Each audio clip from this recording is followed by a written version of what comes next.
बोलोगे कि 1.2 में क्या है मैडम, कि 1.2 को हम नहीं पढ़ रहे, नहीं 1.2 भी पढ़ेंगे, इसको भी पढ़ेंगे। तो यहाँ पे क्वेश्चन है आज का 1.4 में, that is characteristics of classroom.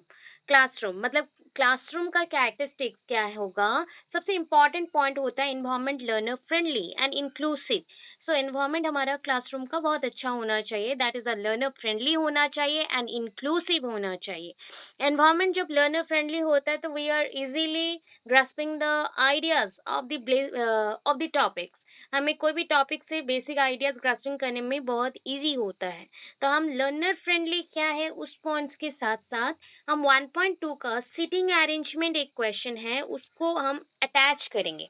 ठीक है, क्या होता है इन्वायरमेंट जब हम मेकिंग करते हैं इन क्लासरूम में, तो सिटिंग अरेंजमेंट एक इम्पॉर्टेंट रोल प्ले करता है। That is the sitting arrangement. मतलब क्या हो गया कि फॉर इंक्लूसिव एजुकेशन बच्चों को एंगेज करना पड़ता है। क्यों बोलो, नॉन डिजाबल्ड एंड डिजाबल्ड बोथ टाइप के बच्चे हैं।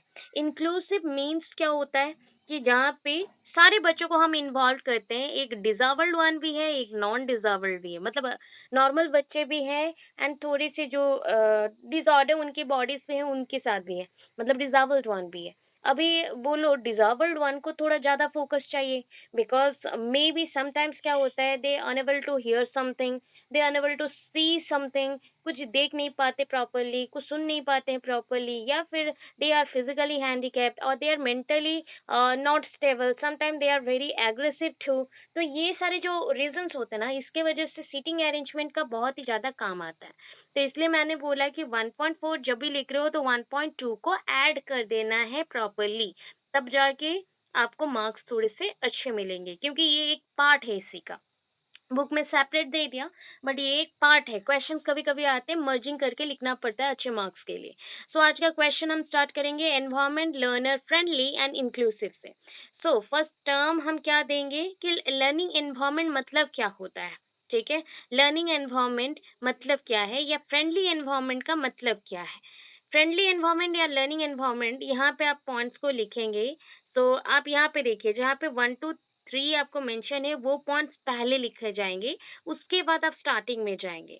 सो लर्नर फ्रेंडली एक टर्म आया, देखो यहाँ पे 1 लिखा गया, यहाँ से स्टार्ट करना है, ना कि आपको फर्स्ट पेज देखते ही वहां से स्टार्ट करना है, वहां से ज़्यादा बेटर पॉइंट्स यहाँ पे है। Many schools are working to become child friendly but children have rights to learn to their fullest potential within a safe environment. ठीक है, अच्छे लाइन्स बहुत है। देखो मेनी स्कूल्स, हम अभी के जितने भी स्कूल्स हैं ना इसी पॉइंट पे काम कर रहे हैं। कौन सा काम कर रहे हैं ना, working to become child friendly.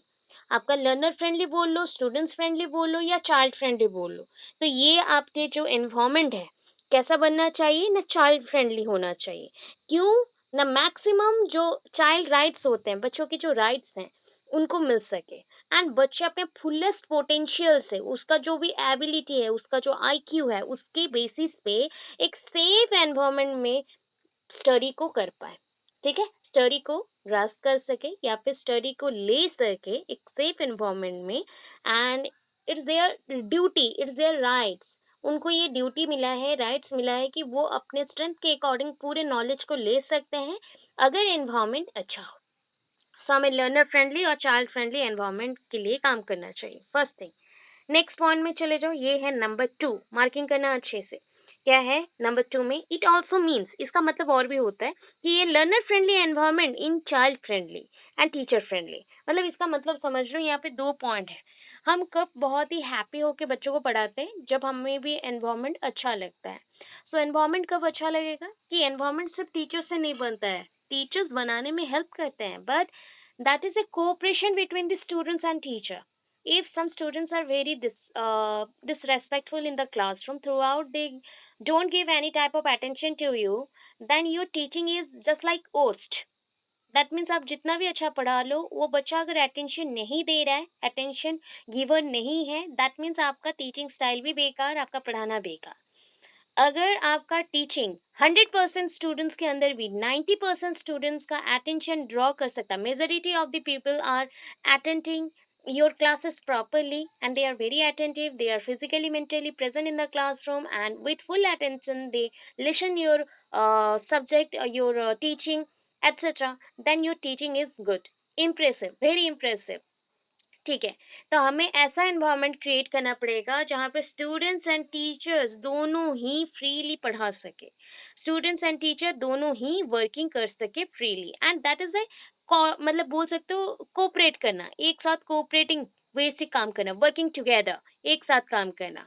तो ये जो एनवायरनमेंट बन गया एक स्कूल कम्युनिटी जैसा है, जहाँ पे बच्चे को फुल्ली अटेंशन मिल रहा है टीचर से कि वो फुलेस्ट वे में पोटेंशियल के साथ पढ़ सके, टीचर को फ्रीडम मिल रहा है कि वो सेफेस्ट वे से बच्चे को डिलीवर कर सके हर एक point, so that each and every students तक उसका नॉलेज पहुंच सके। ठीक है, it places children at the centre of learning, तो यहाँ पे बच्चे हो गए सेंटर पॉइंट पे, सेंटर पॉइंट पे कौन है, बच्चे हैं। ठीक है, at the centre of learning and encourages their active participation in learning, मैंने अभी बोला फुल्ली अटेंशन देना। अगर बच्चा आपके पॉइंट्स को सुन रहा है, दैट मीन्स वो समझ रहा है एंड उसका नॉलेज मिल रहा है, तो वो एक्टिव है, बहुत ज़्यादा एक्टिव है, एक्टिवली पार्टिसिपेशन कर रहा है इन लर्निंग में।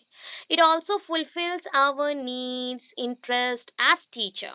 देखो, हमारा जो बोलते हैं ना कि हमारा जो डिमांड है as a teacher, we need something, we need some good students also, that good students always motivates you. Sometimes they ask questions out of the box, out of the mind, they ask questions from the different fields, and that leads you to gain your knowledge more, nourish your knowledge more for them, उनके लिए आपको सीखना पड़ता है। ठीक है, sometimes आप लोग में कुछ बच्चे होते हैं, मैम सीटेट में हेल्प कर दो, ओटेट में हेल्प कर दो, ये एमसीक्यूज का थोड़ा बता दो। तो ये जो आप बच्चे रहते हैं ना, आप स्टूडेंट्स रहते हैं, यही हमें, अगर मैं कोई चीज़ को थोड़ा सा छोड़ रही थी, अटेंटिव वे से नहीं पढ़ रही थी, उसको भी अटेंटिव वे से पढ़ने के लिए आप ही लोग ही मोटिवेट करते हो। ठीक है, तो एक अच्छे टीचर एक अच्छा लर्नर होता है। ठीक है, and always they also need some motivation. Always I am asking you ना कि बच्चे समझ आया, नहीं आया तो बोलो फिर समझा दूंगी, that means that's feedback, I want that feedback from you कि समझ आया कि नहीं आया। अगर नहीं आया दैट मीन्स मैं फेलवर नहीं होना चाहिए, फिर से मैं समझाने के लिए रेडी हूँ। ठीक है, तो ये टीचर फ्रेंडली है, teacher also need some attention. अगर हमें अटेंशन नहीं मिला, हमें मोटिवेशन नहीं मिला, दैट मीन्स हमारा लर्निंग स्टाइल भी धीरे धीरे चेंज हो जाएगा। हम फुल्ली आपको अटेंशन नहीं दे पाएंगे, एज ए टीचर आपको गुड वे से प्रेजेंटेशन नहीं दे पाएंगे। सो हमें भी एक ड्राइविंग फोर्स चाहिए, that driving force is present on you.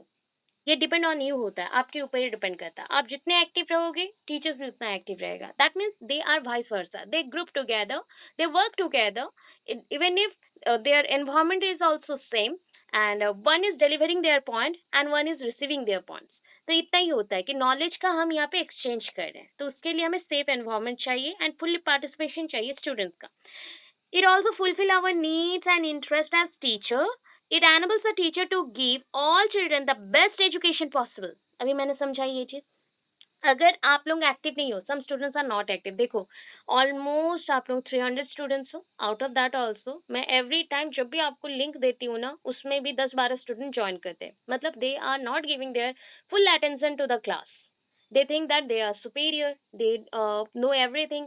That means ये ज़्यादा कुछ एक्स्ट्रा आपको नॉलेज देने के लिए ये बहुत नीड होता है, तो इसलिए मैं बोलती हूँ पढ़ाई अच्छे से करें। सो देखो यहाँ पे आपको भी यही चीज़ है, आप अगर क्लासरूम में, जैसे कि आपका ना अभी सेकंड ईयर में, आप लोग क्या देने जाओगे, सेमिनार्स या फिर प्रेजेंटेशंस देने जाओगे, टीचिंग देने जाओगे आपकी डिफरेंट स्कूल्स में, आंध्र में।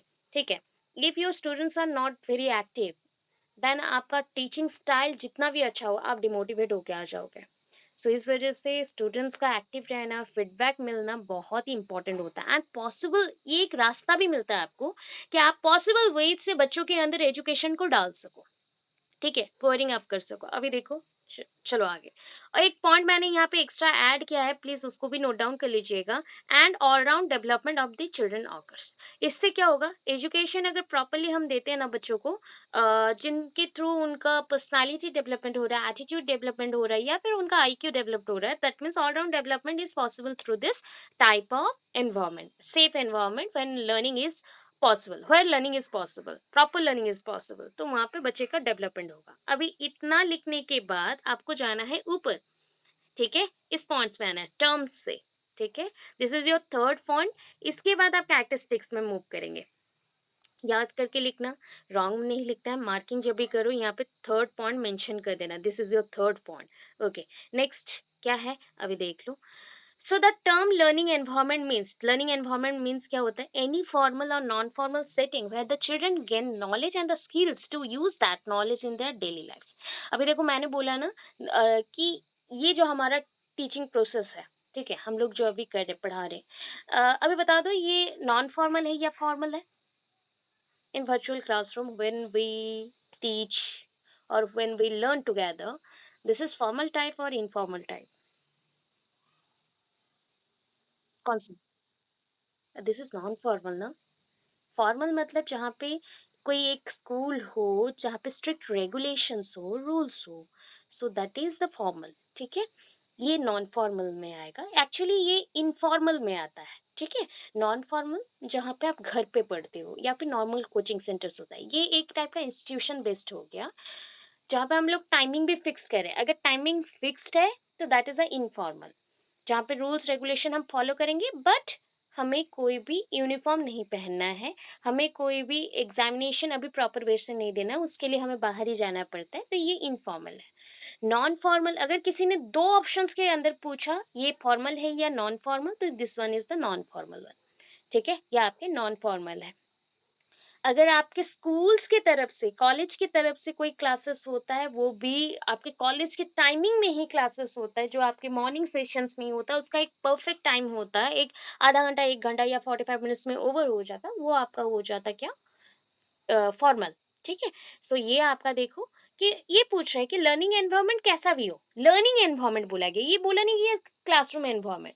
इसको मैंने बोला कि ये क्लासरूम एनवायरनमेंट भी हो सकता है, बट लर्निंग एनवायरनमेंट मीन्स क्या है, ये फॉर्मल और नॉन फॉर्मल कोई भी सेटिंग हो सकता है, where children gain knowledge, maximum knowledge उसको मिलेगा, and the skills to use, जो स्किल्स यूज हो रहे हैं, जो प्रॉपर स्किल्स यूज हो रहे हैं, that knowledge in their daily life, मतलब उनको जो हम दे रहे हैं, जो नॉलेज हम दे रहे हैं, जो स्किल्स उनको दे रहे हैं, उसको वो डेली लाइफ में यूज कर सके।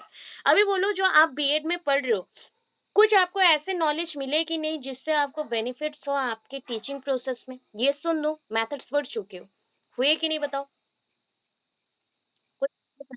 यस, सो दैट मीन्स हो गया आपने अपनी लाइफ में भी ये स्किल्स को यूज करना स्टार्ट कर दिया, whether you are a teacher और whether you are a learner, जो भी आप कर सकते हो, ठीक है। Learning environment may take the form of schools और कॉलेज और even cultural centres, hobby centres और द सोशल क्लब्स। अभी मैंने बोला ना, स्कूल हो सकता है या कॉलेज हो सकता है या फिर कोई कल्चरल सेंटर जहाँ पे हम लोग जैसे डांस क्लास सिखा रहे हो या सिंगिंग क्लासेस हो रहे हैं, हॉबी सेंटर जहाँ पे अपने हॉबी के बेसिस पे आप कुछ लर्न करना चाहते हो, या सोशल क्लब्स में भी जो हम डिस्कशन डिबेटिंग्स करते हैं, वो सब भी जहाँ से आपको नॉलेज मिल रहा है, प्रॉपर एनवायरनमेंट, लाइब्रेरी एंड बहुत सारी किताबें हैं आप जहाँ से इंफॉर्मेशन ले सकते हो, या कोई आपको पढ़ा रहा है, कोई स्किल्स के बारे में बता रहा है, डिफरेंट वेज से आपको सिखा रहा है, तो वो सारे आपके लर्निंग एनवायरनमेंट का पार्ट है, ठीक है। अभी देखो टर्म इंक्लूसिव, इतना तो लर्निंग एनवायरनमेंट के बारे में 3 पैराग्राफ लिख लिया हमने, तो ये फोर्थ वाला पॉइंट है आपका inclusive.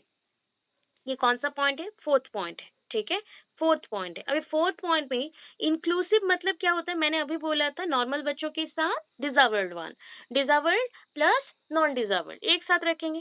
So inclusive does include children with the disabilities such as children who have difficulties in seeing, hearing, who cannot work or who are slower to learn। मतलब देखो मैं कितने टाइप के डिजाबल्ड को यहाँ पे काउंट पे ला रही हूँ। फर्स्ट वन जो देख नहीं पाते, तो visual इम्पैर्ड, these are called visual impaired, ठीक है, जिनकी आंखें खराब है, विजुअल इम्पेयर। अच्छा, क्या कंप्लीटली ब्लाइंड पर्सन्स को हम रख सकते हैं इंक्लूसिव स्कूल्स में? कंप्लीटली ब्लाइंड स्टूडेंट्स, यस और नो? सोचो, थिंक करो, क्योंकि मैं हिंट भी दे रही हूँ, क्योंकि ये जो स्कूल, नो, नॉर्मल स्कूल्स है, नॉर्मल स्कूल्स में, यस, ब्रेल स्क्रिप्ट्स में पढ़ाई होगा, राइट, वेरी गुड।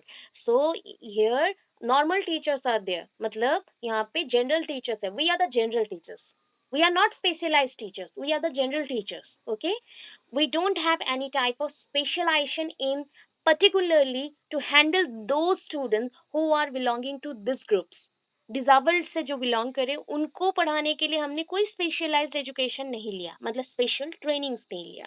इसके लिए भी 1-2 साल का ट्रेनिंग होता है, आप लोग भी ले सकते हो, कोई प्रॉब्लम नहीं है। बट इनको हैंडल करना बहुत मुश्किल हो जाता है, तो इनके लिए हमें क्या चाहिए, देखो प्रॉपर्ली इनको पढ़ाने के लिए ना आपके ना 3rd सेमेस्टर में पूरे पेपर आएँगे, इंक्लूसिव एजुकेशन का एक पूरा पेपर आएगा, जहाँ पे आपको सारे टाइप के डिसेबल्ड पर्सन्स के बारे में मैं बताऊँगी। ऑर्थोपेडिक डिसेबल्ड है, दैट आर ऑर्थोपेडिक मतलब जो चल नहीं पाते हैं, ठीक है? Physical handicapped. और कैन नॉट वर्क जो बोला गया, ऑर्थोपेडिक बोला जाता है। पेडल, पेडल मतलब पैर, तो आप लोकोमोशन बोल सकते हो, लोकोमोशन इम्पेयरमेंट और लोकोमोशन डिसेबिलिटी, ऑर्थोपेडिक डिसेबिलिटी, और आप बोल सकते हो फिजिकल हैंडीकैप। ओके, जिनका हाथ पैर नहीं होता, जो लेजर कैन के थ्रू और व्हील चेयर्स के थ्रू मूव करते हैं। एंड जो बच्चे होते हैं जो सुन नहीं पाते हैं, ठीक है, हियरिंग इम्पेयरमेंट जिनको होता है, हियरिंग इश्यूज रहते हैं बहुत ज्यादा, अगर उनमें इश्यूज 40-50% है, they are able to go the normal schools, they are able to go to the normal schools. But if their problem is severe or profound, then they are not able to go there. Inclusive means beneath the same roof, we group together the disabled one and the non-disabled one.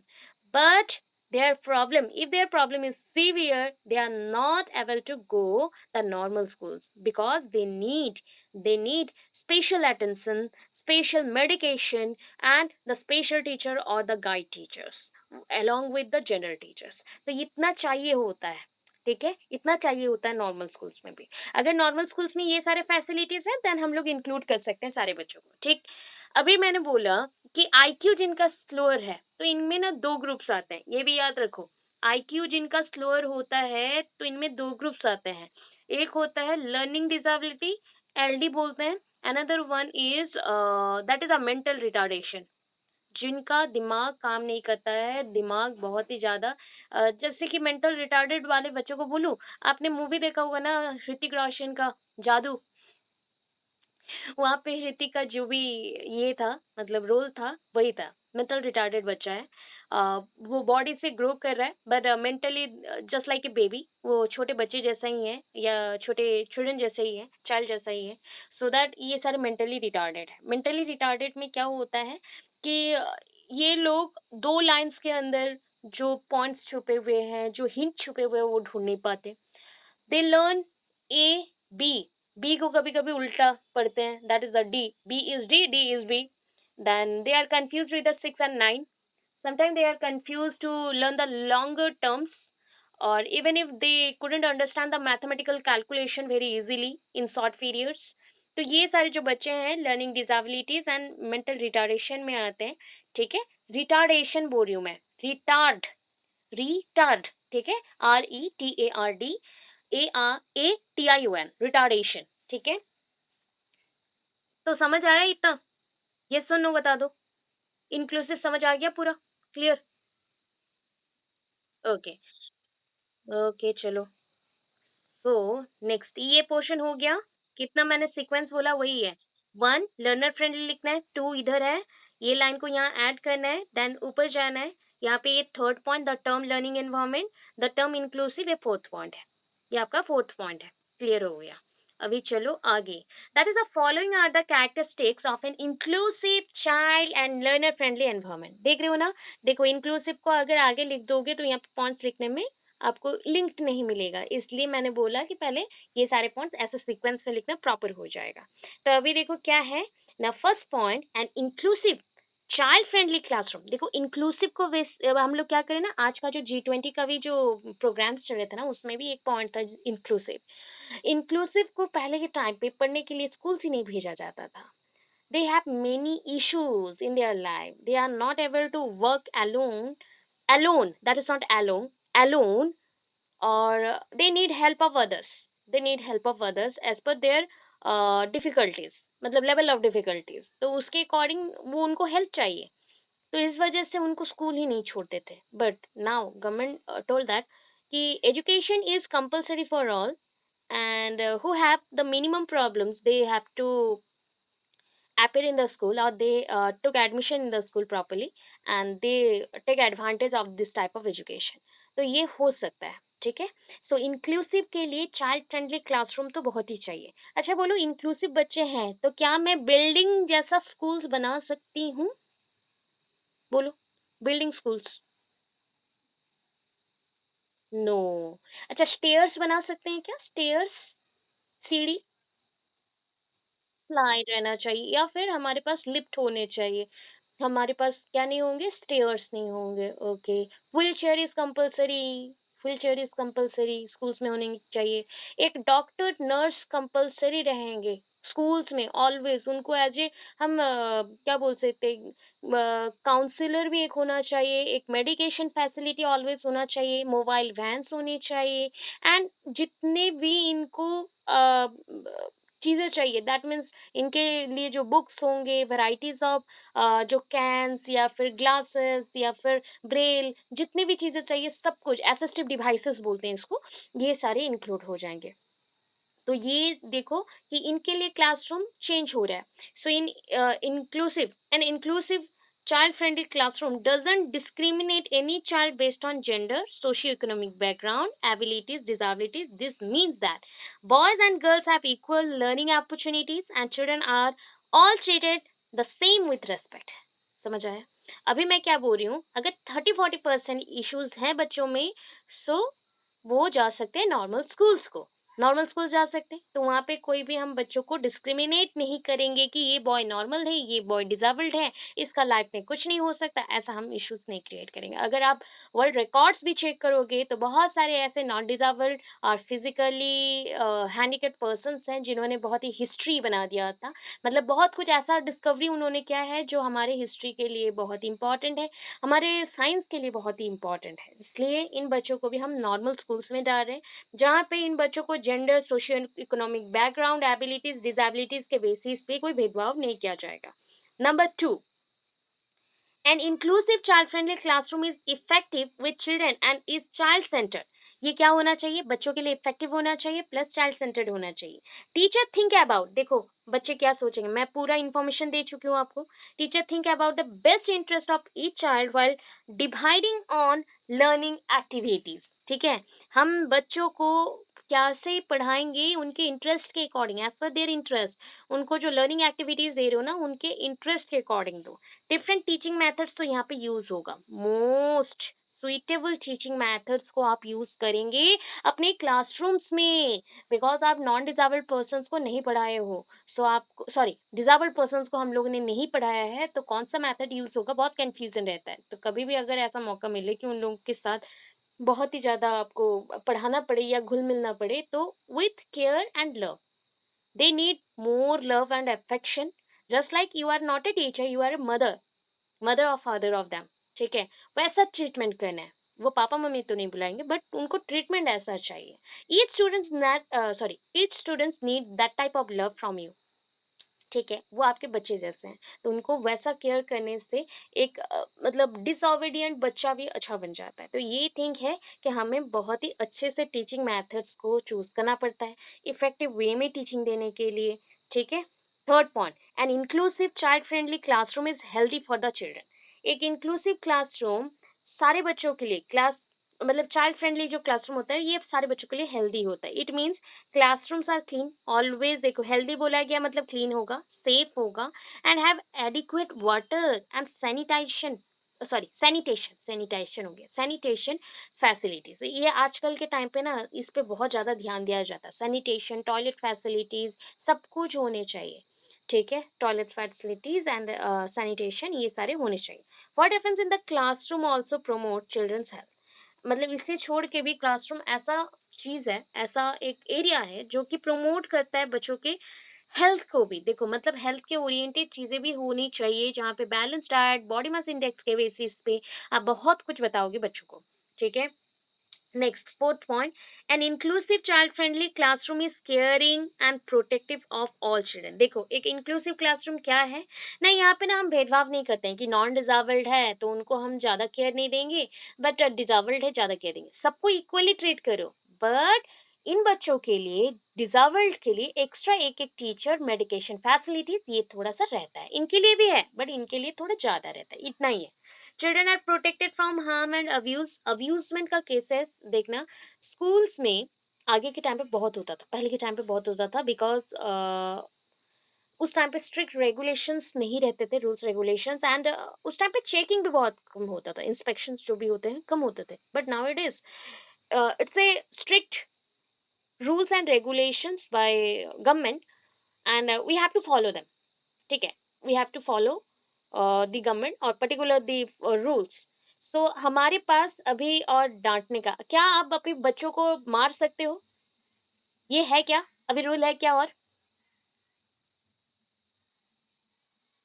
मार सकते हैं क्या classrooms में? No ma'am, देखो change हो गया, पर हमारे टाइम पे जब आप लोग बचपन में पढ़ते होंगे, सो स्कूल्स में टीचर्स मारते थे कि नहीं, बताओ? बस ये चीज़ है। डिफरेंस देखो गवर्नमेंट ने क्या स्ट्रिक्ट रूल्स लिया है। तो ये अब्यूज़मेंट का केसेस भी आ रहा है। बड़े-बड़े बच्चों को हम लोग मार देते तो वो अब्यूज़मेंट में चला जाता है। उनको ऐसा पनिशमेंट नहीं, प्रॉपर पनिशमेंट दो। जस्ट लाइक मैंने आपको पॉजिटिव नेगेटिव रीइंफोर्समेंट समझाया है, वैसा टास्क दे के आप पनिशमेंट दे सकते हो। मतलब that will help them in growth, their growth. उनके ग्रोथ में वो हेल्प करेगा। मारने पीटने से कुछ नहीं मिलेगा, बच्चे का और गुस्सा बढ़ेगा, वो पढ़ना ही छोड़ देगा। ऐसा भी होता है। No physical and mental punishment, कुछ भी हम फिजिकल मेंटल पनिशमेंट नहीं दे सकते हैं बच्चों को। And inclusive child friendly classroom involves families and communities, देखो सबको इन्वॉल्व करना है, because we have to aware them about their issues, about their health condition, even about their education also, how to improve their knowledge, how to improve their physical abilities or skills development, how to involve them in higher vocational skills, to learn vocational skills, and after that they get job also. So ये सारे चीजों में अगर awareness नहीं रहा तो हम बता नहीं सकेंगे उनके पेरेंट्स को, एंड पेरेंट्स क्या करेंगे, उनको एक टाइम का एजुकेशन के बाद घर पे ही बैठा देंगे। तो सारे बच्चों को एक्टिव रखने के लिए उनके फैमिलीज एंड कम्युनिटीज को इन्वॉल्व करना चाहिए अपने एजुकेशन में। तो इनके लिए दो पॉइंट्स हैं, teacher and parents work together to help children learn better in schools and at home. देखो बच्चे स्कूल्स में मैक्सिमम टू मैक्सिमम रहते हैं 6 to 8 आवर्स, ठीक है। घर पे रहते हैं रेस्ट ऑफ द पीरियड, मतलब 24 आवर्स में अगर मैं 8 घंटा 8 घंटा अगर काट लेती हूँ तो that is rest part is 16 hours. 16 hours में बच्चा अगर 6 घंटा भी सोता है तो उसके बाद भी 10 घंटे बच गए। 10 घंटे में बच्चे को खाना पीना नहाना ये छोड़ दो, तो 2 घंटा भी छोड़ दिया तो 8 घंटा और बच गए। तो ये 8 आवर्स में बच्चा मैक्सिमम टाइम घर पे ही रह रहा है, तो उसके पेरेंट्स के साथ ही रह रहा है। तो एजुकेशन का अगर डेवलपमेंट करना है, उनके डेवलपमेंट करना है, तो वी नीड बोथ, मतलब स्कूल्स में भी होगा प्लस घर पे भी होगा। तो हम कैसे टीचर्स, कैसे पेरेंट्स को बताएंगे, पेरेंट्स जब इन्वॉल्व होंगे, कम्युनिटी जब इन्वॉल्व होगा, so that teacher parents work together to help children learn better in school at home and at home. Parents and community members are invited for schools, ये सारे ना meetings होते हैं। अभी जो आपको मैंने बोला था एक दिन क्लासेस ऑफ गए, एक मीटिंग चल रहा था हमारा जो that is called parents as partner program. Now Odisha conduct this type of program in different schools also. Parents as partner, where a different fields officer, just like the fishery department, from fishery department, from health department, from police department, from social worker department, so every type of persons, highlighted जो persons होते हैं ना वो आते हैं। They came to school and they join our program and they give many points to the students plus parents and aware them about the different schemes, how to develop their zone. So ऐसे आपको बहुत सारी चीज़ों के बारे में बताते हैं। तो इसके लिए भी प्रोग्राम्स होने चाहिए। तो इसलिए parents community member invited for are invited for school and community project activities. देखो ये कम्युनिटी प्रोजेक्ट एक्टिविटीज जो है ना, अभी जो मैंने बोला वो प्रोजेक्ट ही है, एक प्रोजेक्ट ही है, ठीक है। इसको आप लिख सकते हो एज एग्जाम्पल, पैप्स मीटिंग इसको बोलते हैं, ठीक है। पैप्स लिख लेना, आपको मैं अगर भूल गए तो मुझे पूछ लेना। पैप्स मीटिंग बोला जाता है, parents as partner meeting, parents as partners, parents as partners, ठीक है। स्कूल के पार्टनर्स हैं। पहले क्या होता था, टीचर पेरेंट्स एसोसिएशन में मीटिंग होता था, दैट इज कॉल्ड, क्या बोलते हैं उसको, parents and teacher association, PTM. हाँ, that is called parents teacher meeting और parents teacher association programmes, but now it is converted into the paps meeting.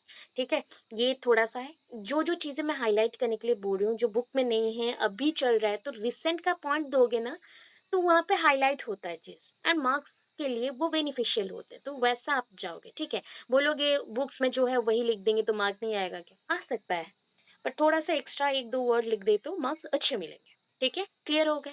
अभी 1.2 में आता है।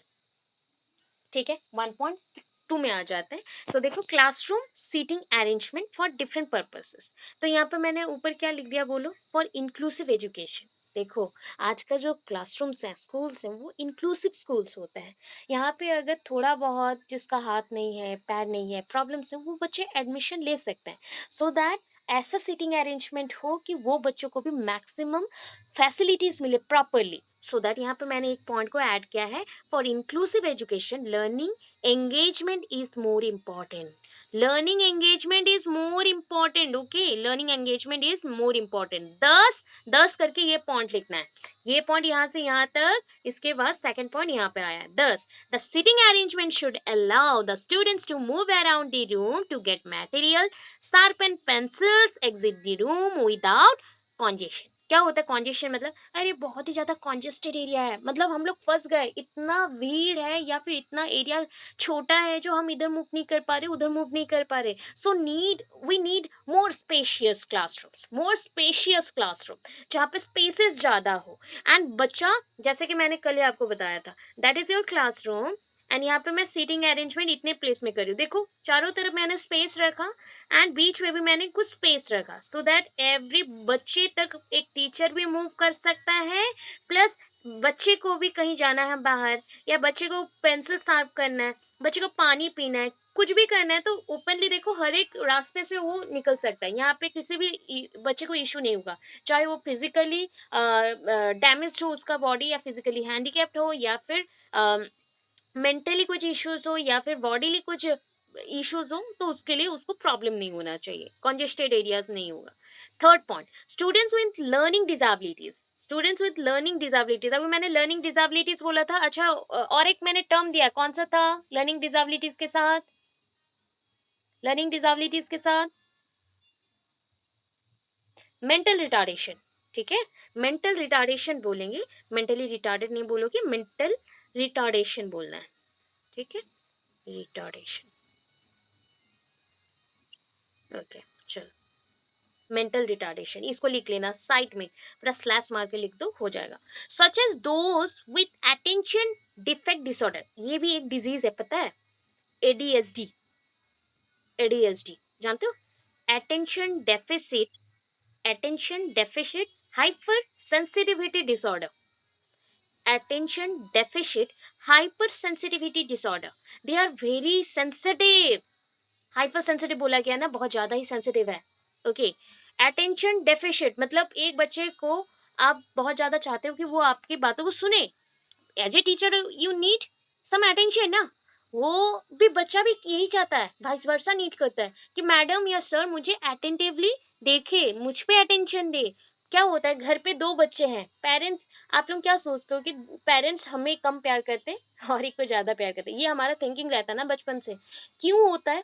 बिकॉज एक को अटेंशन थोड़ा सा ज्यादा दे दिया, तो वो आप थिंक करना स्टार्ट कर देते हो नेगेटिवली। तो यही चीज स्कूल्स में भी होता है कि टीचर उनसे ज्यादा बात कर रही है, उसको ज्यादा अटेंशन दे रही है, दैट मीन्स अटेंशन उनके ऊपर है। इस वजह से बच्चे में इश्यूज आते हैं, attention deficit hyper sensitivity disorder. ठीक है, वो धीरे धीरे पूरा साइलेंट रहना स्टार्ट करता है, आइसोलेटेड होना स्टार्ट करता है, एंड इवन इफ वो सारी चीजों को कंफ्यूज वे में देखता है। एक मूवी था तारे जमीन पर, है ना, तारे जमीन पर बच्चे का जो भी इश्यूज था, यही प्रॉब्लम है, attention deficit hyper sensitivity disorder है, एंड प्लस उनको लर्निंग डिफिकल्टीज था, उस बच्चे को लर्निंग डिफिकल्टीज था, and with love and care full attention जब अगर हम दे दें, वो बच्चा क्योर हो जाएगा। ठीक है, तो students with learning disabilities such as those with attention defect disorder लिखा गया है, आप एडीएसडी लिख सकते हो, एंड मस्ट बी सीटेड, देखो must be seated outside the main flow of traffic. तो इन बच्चों को हम क्या करेंगे, ट्रैफिक मतलब क्या है, सारे बच्चे एक जगह पे गैदर होके बैठे हैं, ऐसे में उस बच्चे को और ज्यादा इश्यूज होगा कि नहीं बताओ, बहुत ज्यादा इश्यूज होगा, वो प्रॉब्लम फेस करेगा। है ना, प्रॉब्लम फेस करेगा, इसलिए उसको अलग बैठाओ, मस्ट बी सीटेड आउटसाइड, अलग बैठाओ, ठीक है। नेक्स्ट, अकॉर्डिंग टू जोन्स, एक रिसर्चर है, the best seating arrangement put the least distance between the teacher and the student. देखो लीस्ट मतलब क्या होता है, बोलो, ज्यादा या कम, क्या है लिस्ट मतलब, कम कम। सो कितना, आप क्या चाहते हो एज ए स्टूडेंट, आप टीचर के पास बैठना चाहोगे या फिर टीचर से दूर बैठना चाहोगे, क्या थिंकिंग आता है, पास। सो यही बोला गया, according to zones the best seating arrangement, सबसे बेस्ट कौन सा है, जब हम लोग डिस्टेंस कम करते हैं, मतलब टीचर एंड स्टूडेंट्स के अंदर सीटिंग अरेंजमेंट का डिस्टेंस कम होना चाहिए। तो classroom seating arrangement should be flexible. अगर सोचो आपके क्लास में 40 स्टूडेंट्स हैं, तो एवरी टाइम जो फर्स्ट बेंच में बैठता है, क्या हर दिन वो फर्स्ट बेंच में ही बैठना चाहिए या फिर हम सीटिंग अरेंजमेंट को हमेशा चेंज करना चाहिए, बताओ कौन सा करना चाहिए। रोटेशन बेस्ड हो सकता है, इसी के बेस्ड तो अभी पढ़ाई करेंगे, ठीक है, rotation based we have to change, and इसको रेगुलर इंटरवल में चेंज करना है। We have to main some interval time period, कि आज एक हफ्ता आपने बैठ लिया, 1 वीक ऐसा आप बैठ गए, तो कल आप नेक्स्ट बेंच में बैठोगे और पीछे के बच्चे आगे आएंगे। सो हमेशा उनके माइंड में रहेगा कि हम लोग सारे स्टूडेंट्स टीचर्स के क्लोज हैं, बहुत ही क्लोज हैं। When the desks, when the desks are placed individually, it make easy for the teacher to move around the room. अभी के बेंचेस देखियो, छोटे छोटे से होते हैं ना, अटैच्ड वाले सीट्स के साथ, डेस्क एंड बेंच, हाँ, तो वो अगर रहता है तो दो दो स्टूडेंट्स एटलीस्ट बैठते हैं एक बेंच में, डेस्क बेंच में, सो दैट टीचर्स को मूव करने में इजी होता है around the room. The most popular arrangement is secondary classroom. Is short horizontal rows around a workway. चलने के लिए जगह होना चाहिए। सेकेंडरी क्लासरूम्स में हम लोग यही करते हैं कि हर एक बच्चे, क्या होता है इस टाइम पे बच्चों का एज पीरियड है around adolescence period, so they need special attention because they are facing role confusion, identity crisis, so they need special attention too. So hormonal changes हो रहे हैं, बॉडी में बहुत सारे नेगेटिव थॉट्स आ रहे हैं, किसी से भी इन्फ्लुएंस्ड हो सकते हैं, तो हमें हमेशा उनके क्लोज रहना चाहिए, चेंजेस उनका माइंड ना हो फ्रीक्वेंटली, सो दैट ऐसे सिटिंग अरेंजमेंट करो कि उनके पास जा सको, मूव कर सको। देन देखो, एक अरेंजमेंट का नाम बोल रही हूँ, herring bone. Herring bone arrangement is preferred by secondary English and social studies teachers. देखो ये स्पेशल पॉइंट्स हैं। Herring board, sorry, herring bone arrangement ये किसने दिया ना, secondary English and social studies teachers ने दिया। It allow students to face one another for classroom discussion. देखो एक दूसरे को कैसे करें, सोचो ये क्लासरूम है, यहाँ पे बेंच डालेंगे, इधर बेंच डालेंगे, तो सारे एक दूसरे को देख सकते हैं, सारे बच्चे एक दूसरे को देख सकते हैं, एंड क्लासरूम बड़ा होना चाहिए, बीच में टीचर मूव कर सके, सो दैट ये हैरिंग बोन अरेंजमेंट है। अभी देखो रोज, रोज क्या होता है आप जानते ही हो, टेबल्स को अरेंज किया जाता है रोज में। इट इज वेरी सिंपल, ठीक है, arrangement with the tables is rows and it is very simple. In rows होना चाहिए, दैट इज नॉट ईज होगा, नहीं यहाँ पे इन होगा, ठीक है, इन होना चाहिए, इस रॉन्ग हो गया, 2 टाइम्स वर्ब आ गया यहाँ पे, हेल्पिंग वर्ब्स, तो थोड़ा करेक्शन करेंगे। डबल ई क्या होता है, डबल ई स्ट्रक्चर कैसे होता है बताओ, ऐसा, ठीक है, डबल ई स्ट्रक्चर है। अभी देखो इसको कैसे अरेंज करते हैं, डबल ई बोला गया, डबल डब्ल्यू नहीं बोल रहे हैं हम लोग, डबल ई बोल रहे हैं। By placing the tables at right angles, seating capacity has been increased. Right angles में हम लोग देंगे अरेंजमेंट, क्या करेंगे ऐसे,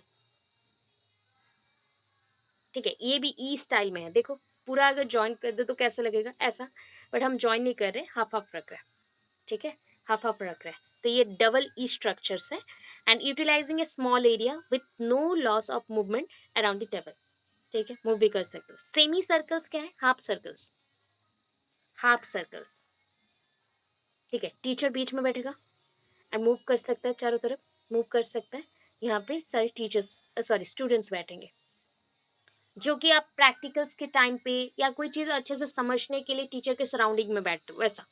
so the arrangement works well when the teacher gives A demonstration in the classroom. देखो कौन से पीरियड में होता है, मैंने समझाया जब टीचर बहुत अच्छे से समझा रहे हैं, या फिर टीचर के पास आप सराउंडिंग में, प्रैक्टिकल्स के टाइम पे ये ज़्यादा अच्छे से होता है। Seating arrangement can be change to accommodate different instructional activities. कुछ एक्टिविटीज के लिए हम चेंज कर सकते हैं. Following are the seating arrangement. कुछ और भी हमने सीटिंग अरेंजमेंट रखा है. छोटे छोटे जो थे वो ऊपर लिख चुके हो. इधर भी कुछ पॉइंट्स हैं. Traditional row seating, U-shaped seating, cluster seating. Cluster मतलब क्या है बताओ? बंच में होगा. Group seating, bunch. Bunch, okay. Traditional row seating that is normal, जो अभी भी क्लासरूम्स में चलता है वही सीटिंग है. It is a arrangement that focuses on teacher centred approach. ये बच्चों के लिए नहीं है, ये टीचर सेंटर्ड है. टीचर्स के लिए ज्यादा प्रेफरेबल है. Where the students are not asked to participate but to listen and learn. It is best suited to administer test to curtail cheating. Okay, हम चीटिंग को हटाने के लिए, देखो वर्ड्स कितने अच्छे अच्छे हैं. कर्टेल, ठीक है, कर्टेल चीटिंग मतलब चीटिंग से थोड़ा सा बचाने के लिए. मतलब चीटिंग नहीं करने देंगे. टीचर्स क्या करते हैं, ऐसे अरेंजमेंट करते हैं.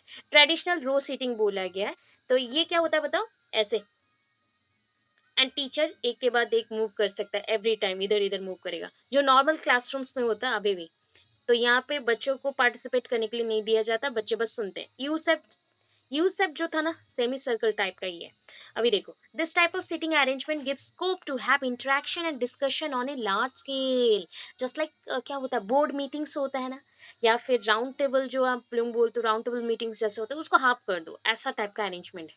अभी क्या होता है, टीचर बीच में है, तो जो भी बच्चों का डाउट्स होगा वो डायरेक्टली वो टीचर को पूछ सकता है.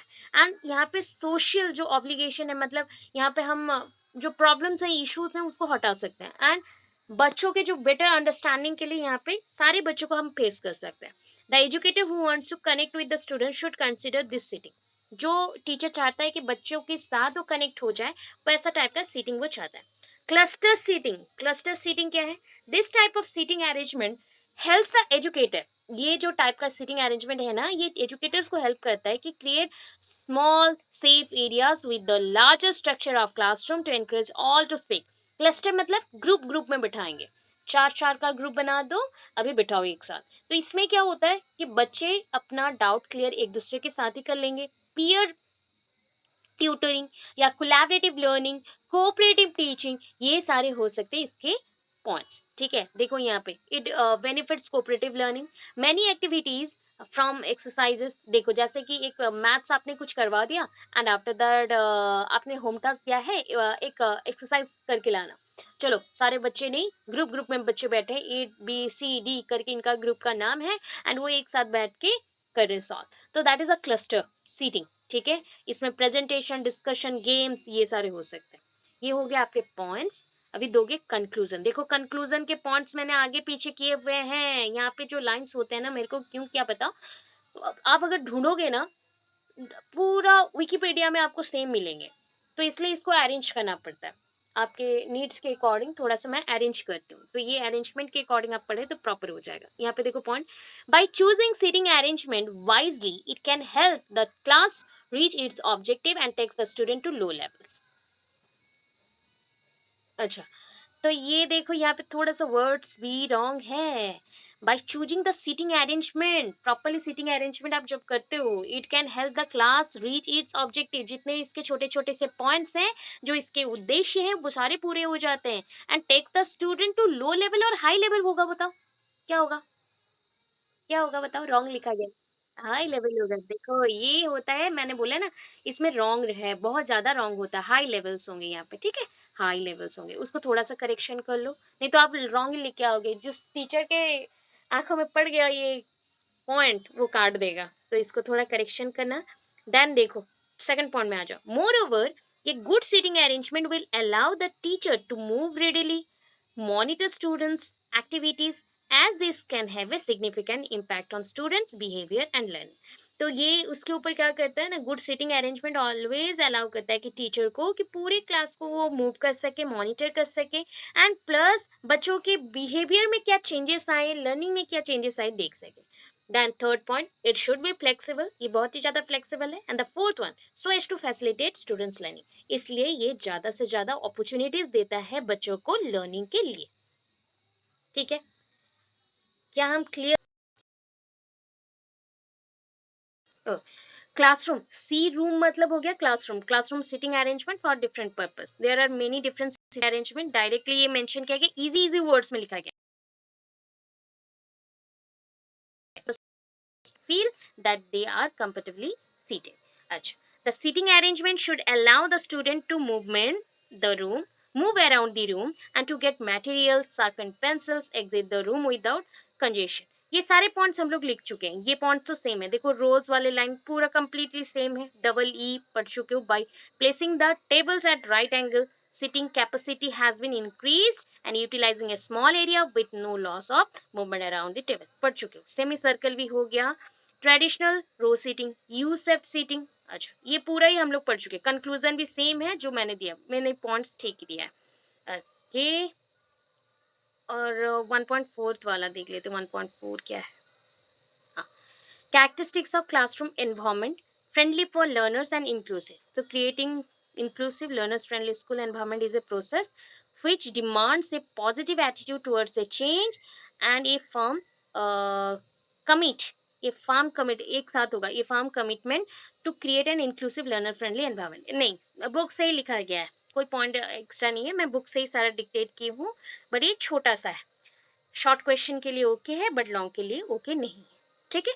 सो 1.4 1.2 जितना आपको बुक में मार्किंग करके दिया है उतना मार्क कर लेना प्रॉपरली, जो चेंजेस करने बोले उतना कर लेना, हो जाएगा. आपको यहाँ से और फॉलो नहीं करना पड़ेगा. ओके.